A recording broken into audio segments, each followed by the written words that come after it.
ఎవరు చెప్పట్లేదు. ఇస్తారండి, ఇష్టం నువ్వు ఆమెనంటే నువ్వు బయటకు వెళ్ళాలి చూస్తానని అంటారు. ఓకే, దేవునికి స్తోత్రం.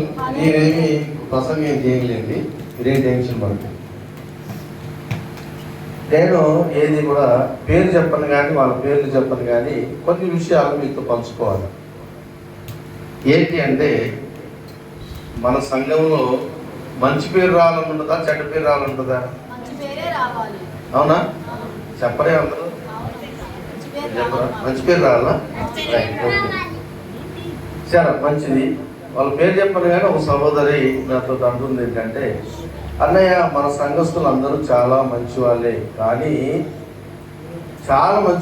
కానీ అక్కడక్కడ ఊరికే వాళ్ళ గురించి వీళ్ళ గురించి ముచ్చట్లు పెడుతున్నారు అన్నయ్య. అది నాకు బాగా అనిపించలేదు.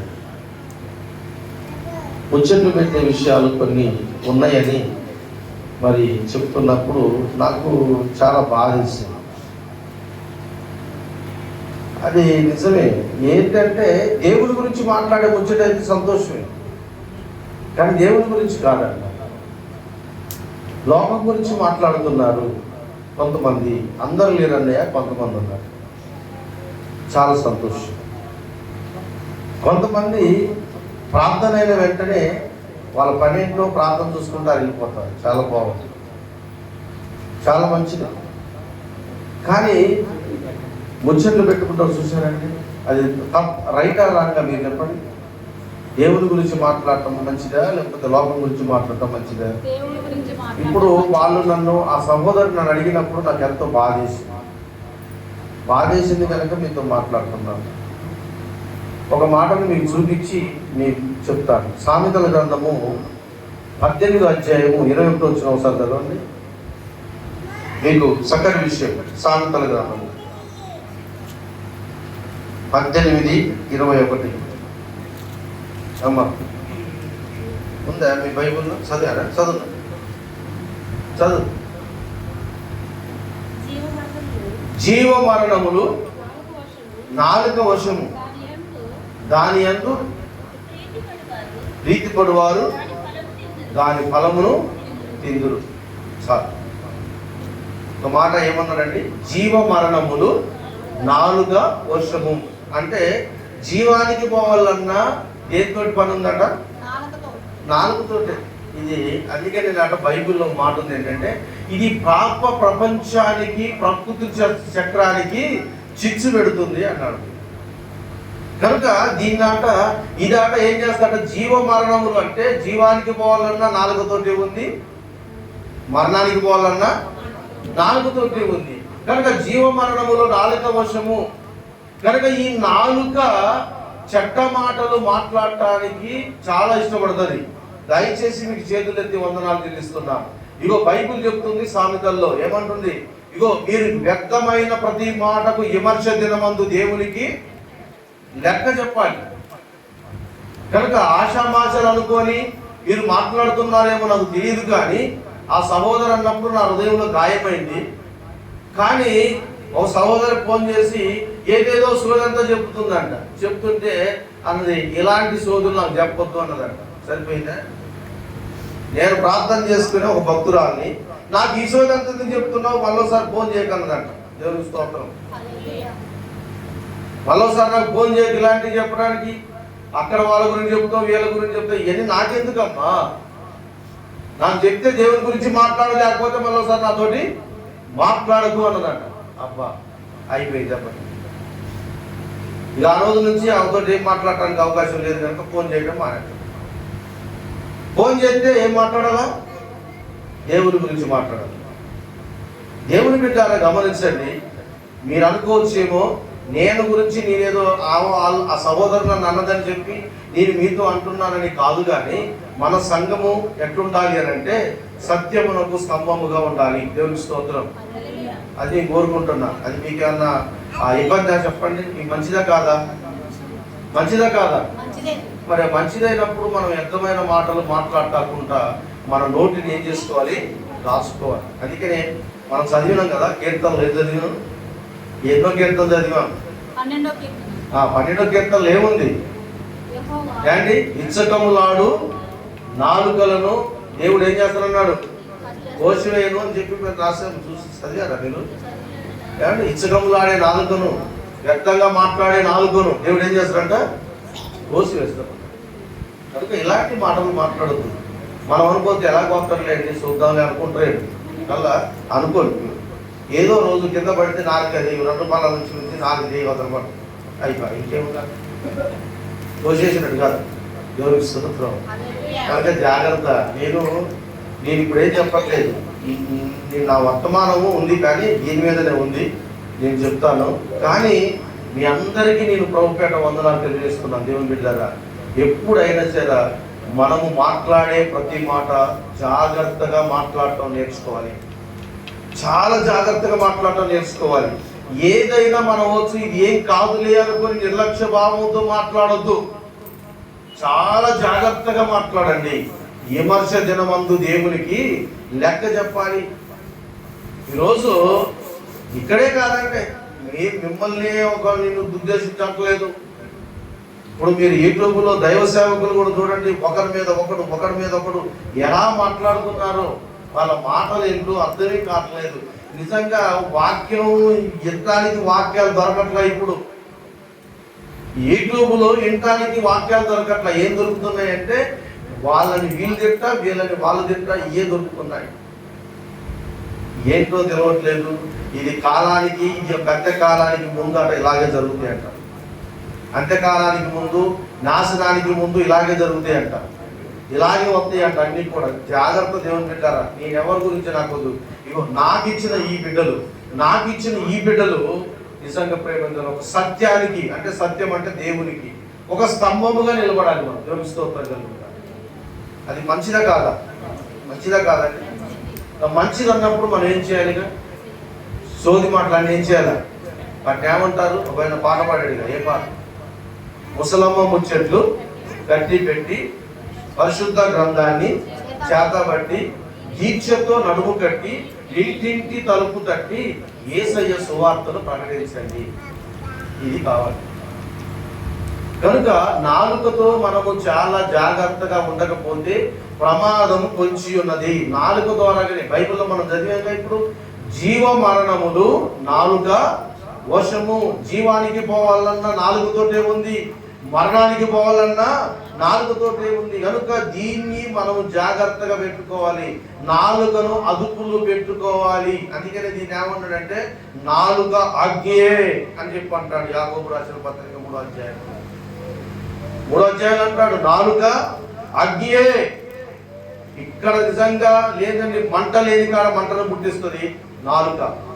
అంతే అంటారా? మంట లేని కాడ మంటను పుట్టిస్తుంది. కనుక ఇలాంటి నాలుకను చాలా జాగ్రత్త పెట్టుకోవాలి. మనం ఏది మాట్లాడుతున్నామో అది వ్యర్థముగా మాట్లాడుతున్నామా, దేవుని మాట లేకపోతే పిచ్చి మాటలు మాట్లాడుతున్నామా? ఫోన్లు చేసి అయినా ఏదైనా సరే పిచ్చి మాటలు మాట్లాడటం మానేసి దేవుడు ఉన్నాడు కనుక దేవునికి చెప్పండి. మీ మాటలన్నిటికీ జవాబు అయినా తెలుసుకోవాలి కదా. ఖచ్చితంగా మీ జవాబు ఇస్తాడు ఆయన. ఏమండి? జవాబు ఇస్తాడు. కనుక ఒకటే అనుకో, నాలుక గురించి మీరు ఒక్కటే గురించి కాదండి, పాస్తలను కూడా దేవుడు మాట్లాడుతున్నాడు. తెలుసా మీకు? పాస్తలను కూడా దేవుడు మాట్లాడుతున్నాడు. యాకోబు రాసిన పత్రిక 3:1 చదవండి. 3:1 చదవండి, ముగిస్తాను. 3:1 మీకు కొంచెం అవగాహన కోసం ముందు వీటిని చెప్తున్నాను. దేవుని చిత్తమైతే వచ్చే వారం చెప్తాను. నా సహోదరులారా, బోధకులమైన మనము మరి కఠినమైన తీర్పు. ఎవరికాట కఠినమైన తీర్పు? మీకా? చెప్పండి, ఎవరికండి? బోధకులకు, వాక్యాన్ని బోధించే ప్రతి వారికట కఠినమైన తీర్పు పొందుతామని తెలుసుకొని మీలో అనేకులు బోధకులు కాకుండుట మంచిది. దేవునికి స్తోత్రం. చూసారండి? బోధకులైతే ఏంటంటే కఠినమైన తీర్పు ఉంది. కనుక బోధకులకు తీర్పు ఉంది. కనుక జాగ్రత్త బోధకులారా అని చెప్పి బోధకులను కూడా దేవుడు ప్రశ్నిస్తున్నాడు. తెలుసా? బోధించే దైవజనులను కూడా ప్రశ్నిస్తున్నాడు. కానీ మీరు అనుకోవచ్చేమో మీకేదైనా ఒకరు ఉంటే ఒక్క దెబ్బ మీకు ఉండొచ్చు, కానీ సేవకుడికి 2 దెబ్బలు ఉంటాయి. సేవకుడికి 2 దెబ్బలు తినాల్సి వస్తుంది. కనుక బోధకులమైన మీకు మరీ కఠినమైన తీర్పు అంట. ఏ తీర్పు అంటండి? కఠినమైన తీర్పు అంటే అర్థం ఏంటిది? కఠినమైన తీర్పు ఏంటంటే వాళ్ళనైనా సూచిస్తున్నట్టు పోనిస్తారు కానీ మిమ్మల్ని మాత్రం పోనీయం. ఎందుకో?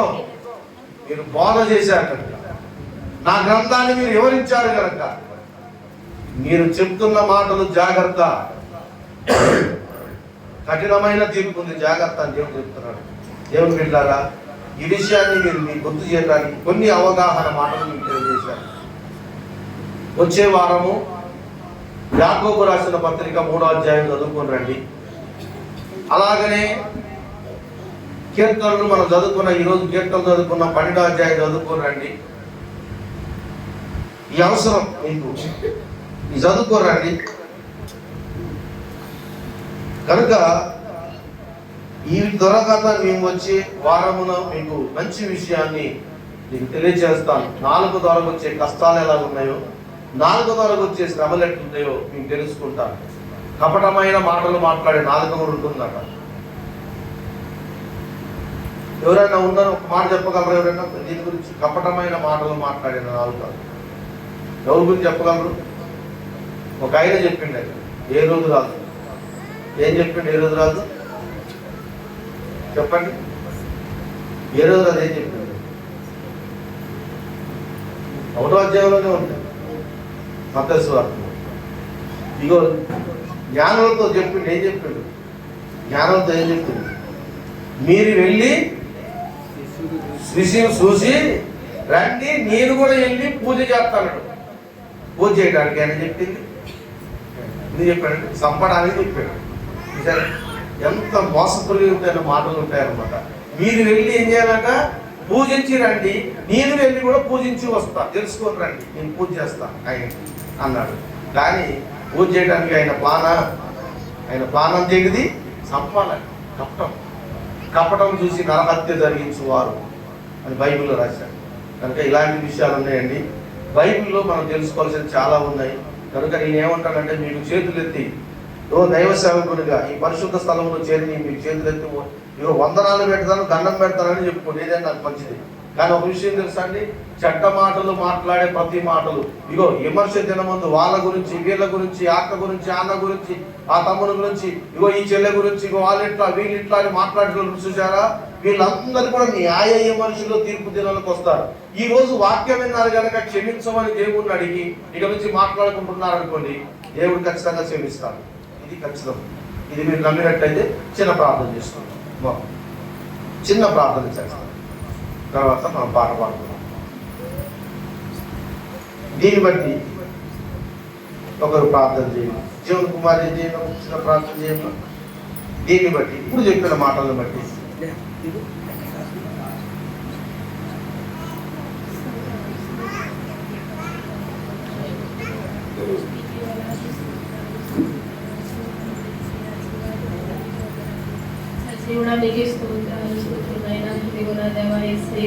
అయ్యా ఇదిగో తండ్రి ప్రభా, మా జీవితంలో తండ్రి ప్రభా, అయ్యా దేని ద్వారా మేము తప్పిపోతున్నామో తండ్రి ప్రభా, ఆ మాటలు కొన్ని తండ్రి ప్రభా దైవజనం ద్వారా మీరు తెలియజేశారయ్యా.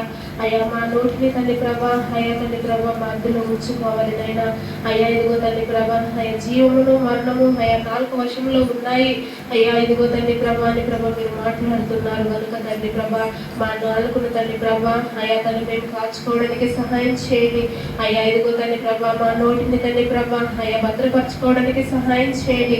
అయ్యా ఇదిగో తండ్రి ప్రభా వ్యర్థమైన మాటలు మా నోటి నుండి రానివ్వకుండా, అయ్యా కపటమైన మాటలు మా నోటి నుండి రానివ్వకుండా, అయ్యా నీ మాటలే మా నోటి నుండి పలుకుటకు తండ్రి ప్రభా, అయ్యా మా నోటితో నిన్ను స్తుతించుటకు తండ్రి ప్రభా, ఆ విధంగా మేము తండ్రి ప్రభా వాడుకోవడానికి మీరు సహాయం చేయండి నైనా. నీకే స్తోత్రాలు స్తుతులు నైనా. అయ్యా ఇదిగో తండ్రి ప్రభా అయ్యా ఉంటే తండ్రి ప్రభా అయ్యా వెచ్చగానే ఉండాలి. అయ్యా లేకపోతే తండ్రి ప్రభా నులివెచ్చగానే ఉండాలి. అయ్యా ఇటు ఉండుకోకుండా తండ్రి ప్రభా అయ్యా తండ్రి ప్రభా అయ్యా తండ్రి మేము జాగ్రత్తగా అయ్యా తండ్రి మమ్మల్ని మేము తండ్రి ప్రభా భద్రపరచుకోవడానికి మీరే కృప చూపించి అయ్యా ఇక నుండి అయినా తండ్రి ప్రభా చెడ్డ మాటలైనా తండ్రి ప్రభా అయ్యా ఇదిగో తండ్రి ఇతరుల గురించి తండ్రి అయా నిందలు అవమానాలు తండ్రి ప్రభా నిందలు తండ్రి ప్రభా వేసేవారముగా ఉండక అయ్యా తండ్రి ప్రభా అవమానించే వారంగా ఉండక అయ్యా మంచి మాటలు పలుకుటకు తండ్రి అయ్యా యథార్థమైన మాటలు పలుకుటకు తండ్రి ప్రభా మీరే సహాయం చేసి నీ నామమును మహిమ తెచ్చుకోమని యేసు నామములో వేడుకుంటున్నాము తండ్రి ఆమేన్ ఆమేన్. ఓకే, మంచిదండి. మరి పాట సత్యపాడు కారణ పాట. ప్రైజ్ లార్డ్, హల్లెలూయా. దేవునికి స్తోత్రం, హల్లెలూయా. అందరము లేచి నిలబడదామమ్మా, కానుకలు పట్టుకొని ముగించుకొని పోయిద్దాం బయటికి.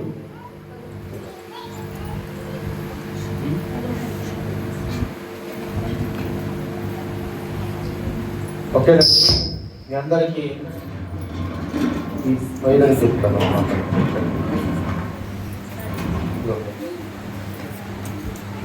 పెడదామండి. Yeah.